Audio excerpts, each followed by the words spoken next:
செய்யப்பட்டிருக்கின்றது. அன்புக்குரிய இஸ்லாமிய சகோதரர்களே, இன்னும் ஒரு அறிவிப்பிலே சொன்னார்கள், ஆதமுடைய மகன் காலை நேரத்தை அடைகின்றான். அவனுடைய உடம்பில் இருக்கக்கூடிய எல்லா உறுப்புகளும் ஒரு உறுப்பிடத்திலே ஒரு வேண்டுகோளை முன்வைக்கின்றது. அது என்ன உறுப்பென்றால், மனிதனுடைய உடம்பில் இருக்கக்கூடிய எல்லா உறுப்புகளும் நாவிடத்திலே ஒரு வேண்டுகோளை முன்வைக்கின்றது. இன்றைய தினம் நாங்கள் காலை அடைந்திருக்கின்றோம்.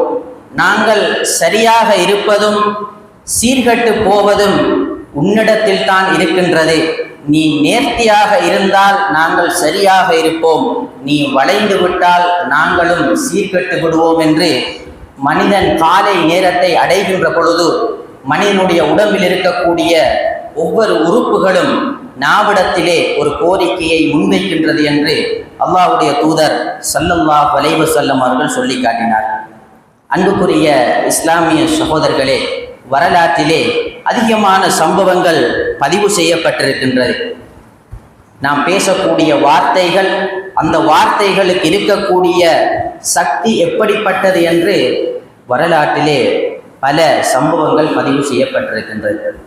யூசுப் அலைஹிஸ்ஸலாம் அவர்களுடைய சம்பவத்தை அல்லாஹ் தஆலா உதாரணமாக சொல்கின்றார். செய்யாத ஒரு தவறுக்காக வேண்டி யூசுப் அலைஹிஸ்ஸலாம் சிறையிலே அடைக்கப்படுகின்றார். அந்த நாட்டினுடைய மன்னன் ஒரு கனவு காணுகின்றார். நாட்டில் பெரிய ஒரு சேதம் ஏற்படுவதை போன்று கனவு காணுகின்றார். இந்த கனவினுடைய விளக்கத்தை கேட்பதற்காக வேண்டி யாரிடத்தில் கேட்பது என்று அவர் ஆலோசனை செய்கின்ற பொழுது யூசுப் அலைஹிஸ்ஸலாம் அவர்கள் கனவின் விளக்கத்தை சொல்லக்கூடிய அந்த ஆற்றலை அல்லாஹ் அந்த நபிக்கு கொடுத்திருந்தார்.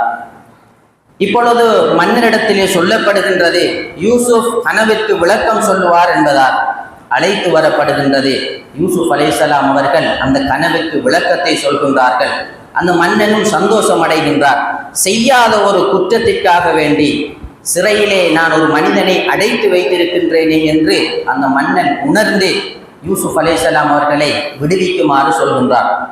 விடுவித்தது மட்டுமல்லாமல் சிறையில் இருந்த யூசுப் அலைஹிஸ்ஸலாம் அவர்களை நாட்டினுடைய பொருளாதாரத்துறை அமைச்சராகவும் அந்த மன்னன் நியமனம் செய்கின்றார். யூசுப் அலைஹிஸ்ஸலாம் அவர்களுடைய நடவடிக்கையை பார்த்துவிட்டு அந்த மன்னன் சொல்கின்றார், இந்த நாட்டை ஆட்சி செய்வதற்கு நீங்கள் தான் தகுதியானவர் என்று ஜனாதிபதி பொறுப்பை யூசுப் அலைஹிஸ்ஸலாம் அவர்களுடைய கரத்திலே அந்த மன்னன் கொடுக்கின்றார். அல்லாஹ் தஆலா சூரா யூசுஃபிலே சொல்கின்றான், ஏன் அந்த மன்னர் யூசுப் அலைஹிஸ்ஸலாம் அவர்களை அந்த சிறையில் இருந்து விடுதலை செய்து ஆட்சி சபை வரைக்கும் அவரை கொண்டு வந்ததற்கு காரணம் என்ன தெரியுமா? அந்த மன்னனோடு யூசுப் அலைஹிஸ்ஸலாம் அவர்கள் உரையாடினார்கள். உரையாடக்கூடிய நேரத்திலே அவர்கள் பேசிய அந்த வார்த்தை அந்த மன்னனுடைய உள்ளத்தை தொட்டுவிட்டது. அந்த மன்னனுடைய பிரச்சினைக்கு ஒரு தீர்வாக அமைந்தது. இதனால் அல்லாஹ் தஆலா அவனுடைய உள்ளத்திலே போட்டான், சிறையிலிருந்து அவரை விடுதலை செய்ய வேண்டும் என்ற ஒரு எண்ணத்தை போட்டான். தஃப்சீருடைய உலமாக்கள் சொல்கின்றார்கள், யூசுப் அலைஹிஸ்ஸலாம் அவர்கள் முறையை பேணி அவர்களுடைய வார்த்தையை நல்ல ஒரு வார்த்தையாக அந்த மன்னனோடு அமைத்து கொண்டார்கள். இதுதான் அவர்கள் சிறையிலிருந்து அரச சபைக்கு வருவதற்கு காரணம் என்பதாக தஃப்சீருடைய உலமாக்கள் சொல்லி காட்டுகின்றார்.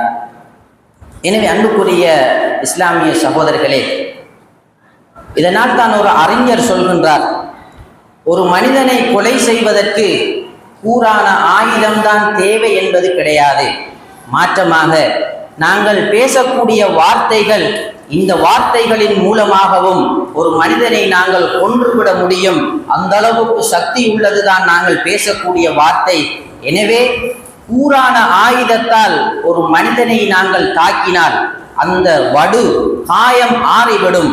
ஆனால் நாங்கள் பேசக்கூடிய வார்த்தைகள் அது எங்களுக்கு மறந்துவிட்டாலும் அந்த பேச்சினுடைய தாக்கம், அந்த தாக்கத்தினால் பாதிக்கப்பட்ட மனிதன் அவன் வாழ்நாள் முழுவதும் அந்த வடுவோடுதான் இருப்பான் என்று ஒரு அறிஞர் சொல்லி காட்டுகின்றார்.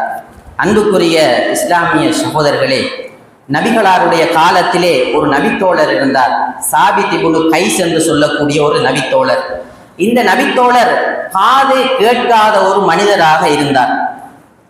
இவர் நபியுடைய மஸ்ஜிதுக்கு வருவார். இவருக்கென்று விசேஷமாக நபியுடைய மஸ்ஜிதிலே முதலாவது சஃபில் இவருக்கு இடம் இருக்கும். ஏன்? காது கேட்காத ஒரு மனிதர்.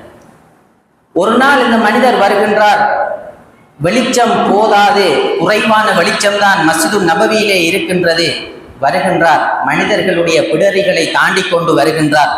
வந்து பார்க்கின்றார், அவர் வளமையாக இருக்கக்கூடிய இடத்திலே ஒரு மனிதர் இருக்கின்றார், ஒரு நபித்தோழர் இருக்கின்றார். இப்பொழுது சுபகுடைய நேரம் அது.